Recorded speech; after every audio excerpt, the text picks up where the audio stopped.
Humnoonni waraanaa buleeyyii TPLF kanneen dhiyeenya kana hiriira mormii Tigraayitti gaggeessaa turan daandilee makiinaa cufaa turutti uummata dhiifama waggaa gaafatan hanga hooggantoota finxaaliyyii wayyaanee buqqaasanitti ammoo mormii isaanii kan itti fufan ta'uu hubachiisan. Tajaajilli elektirikii Itoophiyaadha hojjettoota gocha naamusaan alaa raawwatan 20 ta'an irratti tarkaanfii fudhachuu beeksisee maamiltoota humna elektirikaa haarawaa galfachuuf akka barbaadan hubachiise. Mootummaan paartilee morkattootatii fi qaamolee hidhannoo qabatanii sosso'an gara wal hubannootti dhufuun marii akka taasisan Paatriyaarkiin mana amantaa Ortodoksii Tewaadoo Itoophiyaa yaamicha dhiyeesseen gaafateeti jira.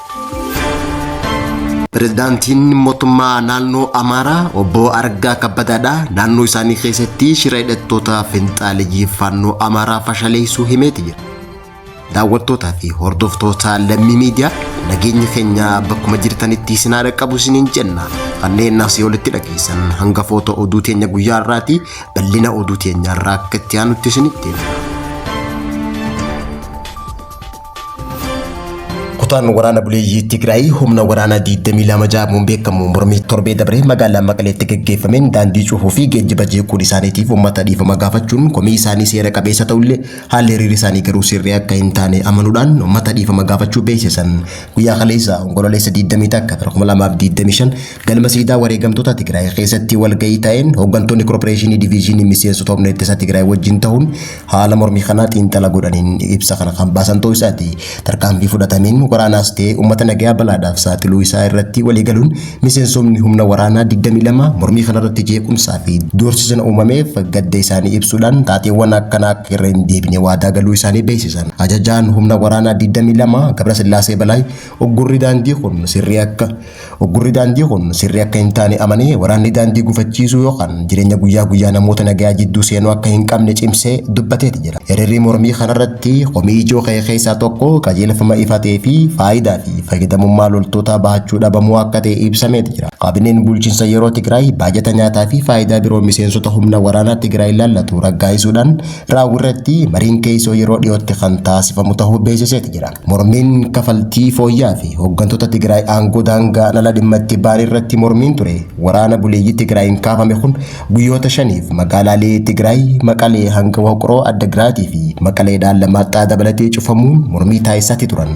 Pirezidaantiin bulchiinsa yeroo naannoo Tigraay Leetinaal Jeneraal Taaddasaa Warradaa loltoota wajjin kallattiin haasawaa taasiseen ibsa uummataaf kenneen tasgabbii gaafachuudhaan dhimma kana furuuf yeroo akka kennaniif gaafateeti jira. Walgahii ariifachiisaa torbee dabree taa'ameen hordofuudhaan bulchiinsi yeroo qorannoo mirgaa fi fayyadamummaa humna waraanaa Tigraay irratti taasifameen xumuramuu isaa ibsuudhaan qaamoleen dhimmi ilaallatu qajeelfama raawwii akka kennan ibsa kenneeti. Kaabineen wixinee dambii yaadame hojiirra akka oolu dandeessu qajeelfama raawwii akka baasu akkasumas qaamni dhimmi ilaallatu akka qajeelchuu sagalee guutuu murteessu jechuudhaan ibsa baasee turuun ni yaadatama. Ta'ullee garuu kutaan waraana mormii kana gaggeessaa turan kabiraa ammoo dhimma kana ilaalchisee ibsa kan hin kennine hoggaa ta'u kutaan waraanaa humna 22 guyyaa har'aa ibsa isaanii beeksisan kun hanga hooggantoonni iftuultota aangorraa buusanitti mormii isaanii kan itti fufan ta'uu ejjennoo qaban ibsaneeti jira. Tajaajilli elektirikii Itoophiyaadha hojjettoota gocha naamusaan alaa raawwatan 20 ta'an irratti tarkaanfii fudhachuu isaa beeksisee maamiltoota humna elektirikaa haarawaa galchuuf akka barbaadu beeksiseeti. Ji'oota 3 dabran kana eeruuwwan gama dijitaalaa fi filannoowwan kaaniin ibsa gahaa turan irratti hundaa'uun aanga'ootaa fi hojjettoota isaa 20 irratti tarkaanfii fudhachuu tajaajilli elektirikii Itoophiyaa beeksiseeti jira. Eeruuwwan hojii manni badaan bifa homiin irratti dhiyaate keessaayis maamiltoota humna elektirikii haarawaa galchuuf gaafachuudhaan tajaajila suphaa sarara humna adda cite bisa humna lakkooftuu humna ibsaatii fi akkasumas qabinsa qabeenyaa keessatti akka argaman dhaabbanni elektirikii Itoophiyaa kun ibseeti jira. Hanga ammaatti eeruu komii hojimaata lammaltummaa qabaja'amee gama dijitaalaatiin dhufe keessaa namni 170 ta'u kan eeree hoggaa ta'u dhaabbanni kun isaan keessaa 152 qorannoo irratti taasifamuus ibseeti jira. Kana malees eeruuwwan komii hojimaata badaa irratti dhiyaatan kunis kan bara darbeerra 179 oliin dabalee jiraachuu ibseeti jira. Eeruuwwan kanaanis namoota 8 irratti xalayaan akeekkachiisaa yoo barreeffamtu namoota 10 adabbii mindaa akkasumas 2 tarkaanfii hojiirra ari'amu waliigala namoota 20 irratti tarkaanfii kana fudhatame ta'uu ibseeti jira. Tajaajilli humna elektirikaa Itoophiyaa rakkoo bulchiinsa gaarii hojii dhabaa irratti mul'atan ja'amu furuufis qophii ta'uu isaa beeksiseeti jira. ፓትሪያርኪን mana amantaa Ortodoksii Tewaadoo Itoophiyaa qulqulluun Abuna Maatiyaas mootummaan paartilee siyaasaa morkattoonnii fi qaamoleen hidhannoo hidhatanii biyyattii keessa sosso'an marti gara wal hubannootti akka dhufan yaamicha dhiyeessuudhaan misoomni dhugaa biyya bareedduu egeree qabdu dhaloota ilaalchisuuf nageenyi fi tokkummaan yoo jiraate qofa ta'uu hubachiisuudhaan yaamicha dhiyeesseeti jira. Ibsa walgahii Sinodoosii mana amantaa Ortodoksii Tewaadoo irratti kanneen qulqulluu Abuna Maatiyaas abdiin misooma boruu dhaloota ammaa kun inni dhugoomuu danda'u biyyattii keessa nageenyi fi tokkummaan yoo jiraate qofa ta'uu ibse guddina dhugaa akka mirkanaa'u taasisuudhaaf qaamni kamuu gara wal hubannootti akka dhufaniif maqaa waaqayyootiin gaafanna jechuudhaan dhaamsa dabarse. Paatriyaarkiin ibsa isaatiin biyyattii keessatti rakkoon tasgabbii dhabamuu uummatatti yaaddoo ta'uu fi tokkummaa biyyattii irratti dhiibbaa qabaachuu ibse kunis waan laayyootti ilaalamu miti jechuudhaan yaaddoon uummataa irraa xiinsammuu dhaloota hegereetiif sodaachisaa ta'uu akeekkachiiseeti jira. Rakkoon biyyattii baay'een ogeeyyii siyaasaa biyyattiitiin kan uumame ta'uu fi haalli kun ammoo walxaxaa fi kan lafa harkifataa dhufe ta'uu akeekkachiiseeti jira. Kanaafis walitti bu'insa amma jiru dhaabbatee wal dhabdee jiru araaraa fi wal dubbiin firuuf bakki akka kennamtuuf gumiin kun ni gaafataas jechuudhaan ibseeti jira. Rakkoon bara keenya biyyattii keessatti mudate haasawaa oollee buluun furmaata hin fidu kaja'u dursaan amantii Tewaadoo Itoophiyaa kun gumiin walgahii Sinodoosii karaa malukaahuu qaba jechuun dhaamsa qabaachuullee ibseeti jira. Waldaan mana amantaa Ortodoksii Tewaadoo Itoophiyaa qormaata keessa kan jiru tahuu qulqulluu Abuna Maatiyaas gocha mana amantichaa ceephaa irra taree sadarkaa fakkii qulqulloota cirurra gahuus ibseeti jira. Taateen akkasii seeraan kan gaafachiisu ta'ullee hanga ammaatti garuu warra kana raawwate seeraan gaafachuun gochichaas dhaabuun hin danda'amne jechuudhaan rakkoo manni amantaa isaanii keessa jiru himatee jira.